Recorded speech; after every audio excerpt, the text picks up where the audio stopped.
Hey everyone, it's Gareth Flood here.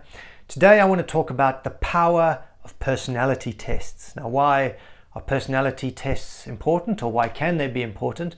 They are important because they can impact across personal development, company or teams development. If you run a company, you run teams, or you're in teams, family, they can be equally applied to your family and personal relationships, and marketing. Biggest part of marketing is understanding your customer, knowing what drives them, what their preferences are, how do they like to be communicated to, etc. This all comes under the customer understanding part of the marketing plan. And if you're able to identify some of the common preferences or personality types of your customer, if you work in a particular segment that a lot more personality types are in that segment, then you'll know how to market to them, because you'll know what's important to them, how they like to be communicated to and interact with other people. So very, very powerful across a number of fronts. So what I'm going to do is talk about the big personality tests, the power of them, how they work, and then some of the other ones that you can use as well. It's all super useful stuff. So the biggest thing where all this comes from is a guy called Carl Jung, who was a psychologist, and he was the one who identified all the different ways of thinking, sensing, perceiving, judging, which he then broke down into archetypes. So when you do one of these personality tests, you normally now go online, you fill out 20 to 60 questions.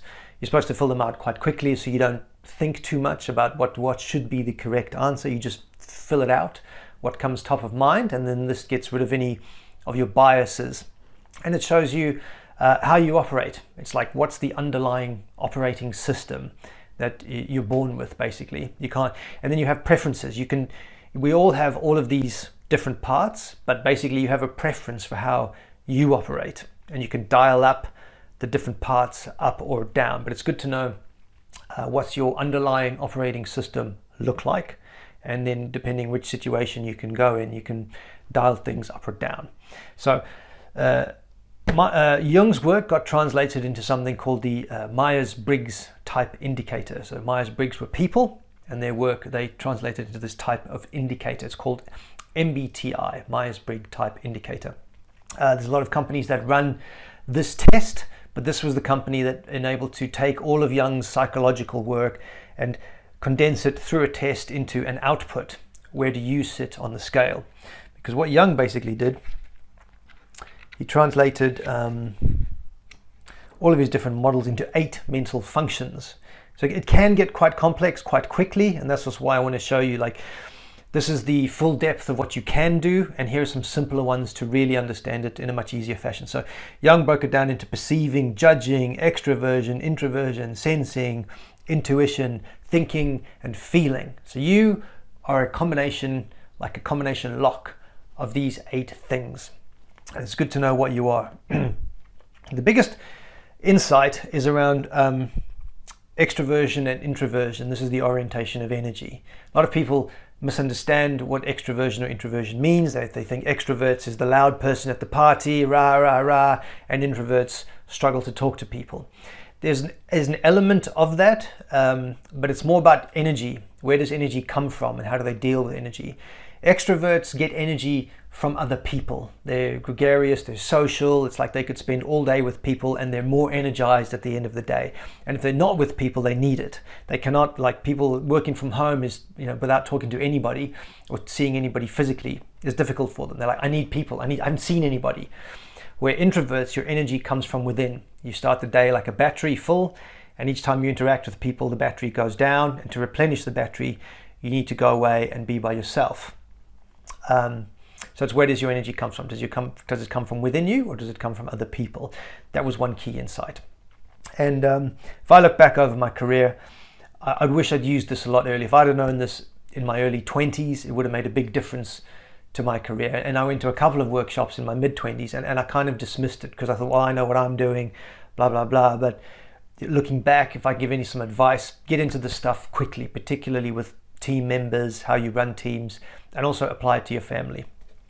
So the power of the Myers-Briggs type indicator: you run the test, it gives you a full page into what you are. So in this one, you could be an ENFP. It gives you a 4-numeral code of what you are. It gives you a full page, detailed description, which if you read it, you might have to read it a couple of times because it does bring in more kind of the psychological descriptions of things. Anyway, it gives you a full page. So it's really, really detailed. If you do yours and you read yours, you should be like, okay, yep, that's me. That's absolutely me. These things are not wrong. It's like 90% accuracy and they don't change over time. You can do one when you're 20, you can do one when you're 40, like I've done. The results are the same. It's your operating system. You can't actually change it. So it gives you a full breakdown of what you are, which is great.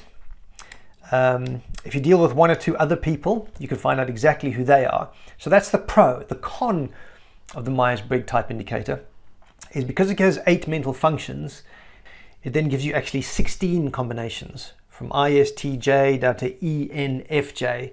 So are you an introverted sensing, etc., down to extroverted feeling, etc. So the con with that is there's a lot of complexity. You're not going to remember 16 codes, each with a full page description behind it in your head when you're walking around interacting with people. And even if you meet other people who are into Myers-Briggs and you say, hey, I'm an INTJ, and they say, I'm an ENFP, you're like, what, extroverted, what does that actually mean? And you're not going to know what the detail is until you go back and read it. So you have a small team or a family of say 4 to 6, map them out, you can read it, gives you a ton of insight. But if you're dealing with like a big team of say 12, unless they naturally accumulate into 3 or 4 of the types, which might happen, but it might not, you might end up with 12 different types. It's a bit too complex to manage, especially all in your head. So that's the pro and the con of Myers-Briggs. If you take it one step down, there's another company called 16 Personalities. So as I said, all these companies and tests do the same thing. This company, you also fill out a survey and it takes essentially the same stuff from Myers-Briggs, but it condenses it and the output is in a much simpler format. They use a lot of pictures and they use descriptions of people. So they break it down into less options, so less than 16. And they call people like an architect or an entertainer. So it's much more relatable. And then their descriptions are simpler. The language is much simpler. It's less, they bin all the psychological stuff. It's more like just general everyday language that you can understand. And it's very, very powerful. I've used this one with my family as well. One level below that, even simpler, there's a company called Insights Discovery. So they do the same thing. You fill out the form, you get a nice big report, but ultimately what it breaks down to is 4 colors. So that's really simple. It takes what was 16 down to 4. And if you want to go to the details, sure, it's all in the background below there, but ideally it's just 4 colors. So I've done this with a team of 12 and it's much easier to manage across the board. The one color is blue. Their tagline is give me details. So this type of person is more analytical. I need data to make decisions. I'm not going to base it off emotion. I'm not going to fly off the cuff, etc. You have red. Their tagline is be brief, be bright, and be gone. So these are the more outgoing, dominant, commanding, potentially slightly aggressive type people. It's like do what I tell you. I wanted things done my way, etc. You have green people. Show me you care is their tagline. So it's all about caring, relationships, empathy, etc. And you have yellow people. Tagline, involve me. So these people are more like social, gregarious. They want to be in a group. They love people. They love going out, etc. And again, you have all of these. It's just in what percentages. You take 100% and you divide it up and you'll come out with something. Most people tend to have 2 dominant ones.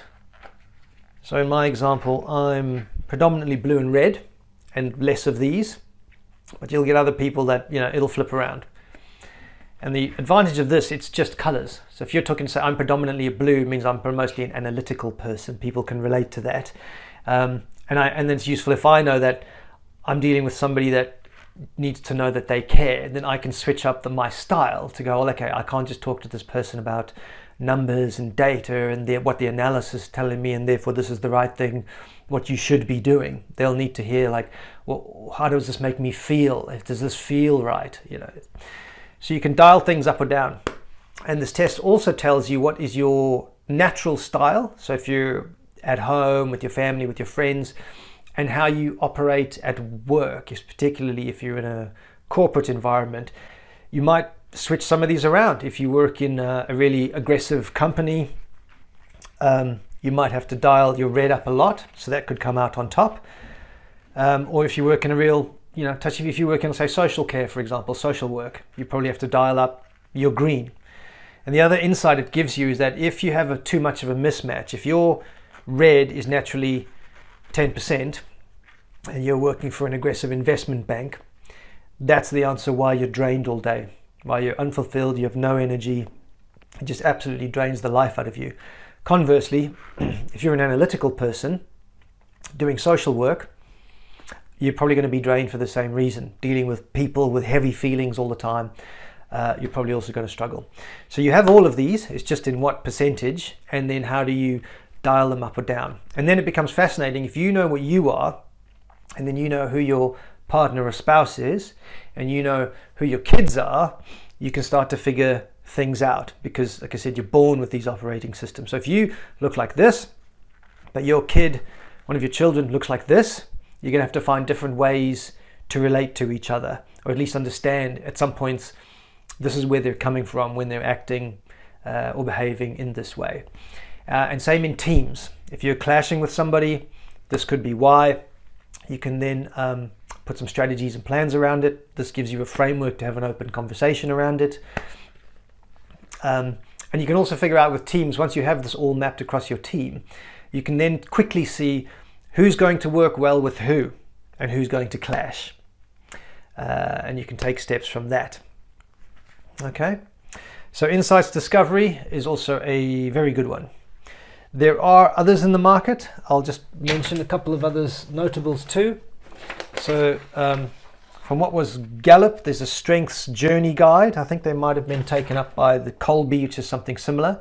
So there's a couple, there's the strengths discovery finder, and there's also the Colby A index result.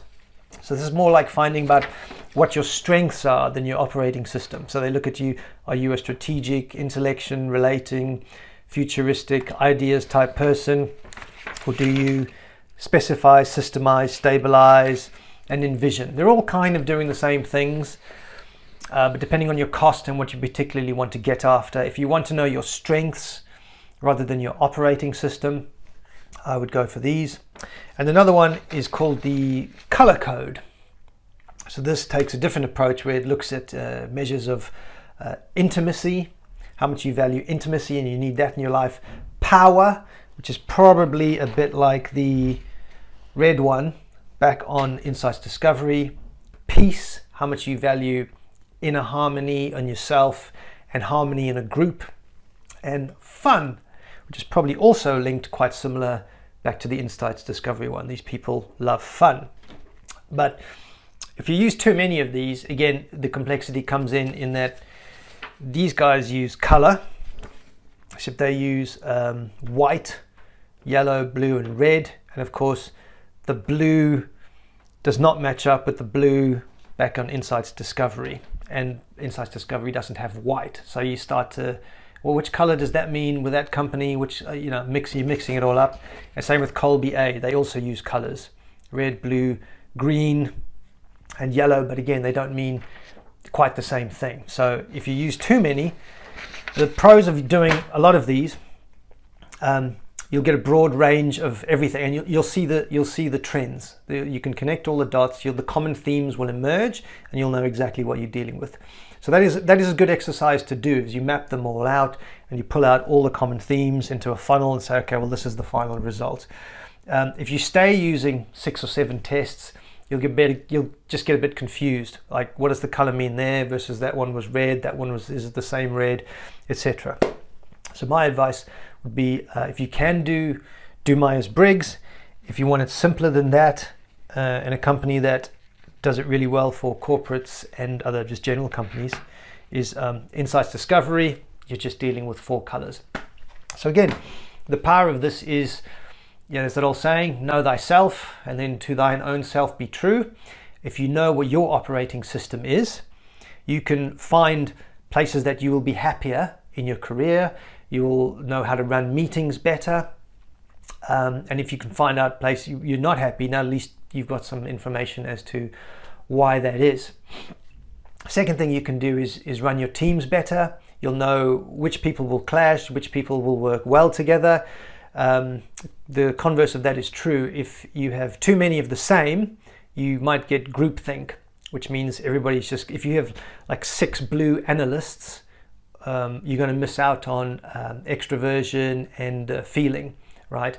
So you don't want too many of the same types of people in a team either. You want good dynamics, but at least you can map out who everyone is so you can plan the group dynamics better. And lastly, as I said, personal relationships. This can massively impact your personal relationships. When I use this with my wife and my children, and particularly my wife's highly extroverted, my daughter's introverted, they were clashing, and I explained to my wife the difference on this, and it just changed their relationship. So it's very, very powerful. And the last part is bringing it back to the marketing lens. So often in marketing, we get really caught up with the data and the numbers. What does the demographic looks like, of all your customers? What are the buying behavior? This is more where this fits under buying behavior. Beyond the numbers of, particularly with marketing these days and marketing automation, generates a lot of numbers. But beyond the numbers, you got to remember you're dealing with people. When somebody, opens your email or opts in or signs up to your program or whatever, there's a person doing that. And in your messaging and your marketing that you're putting into the market, don't just look at hey, how are people responding? Obviously do look at that, but beyond that is why are people responding, and what messaging are you putting out there?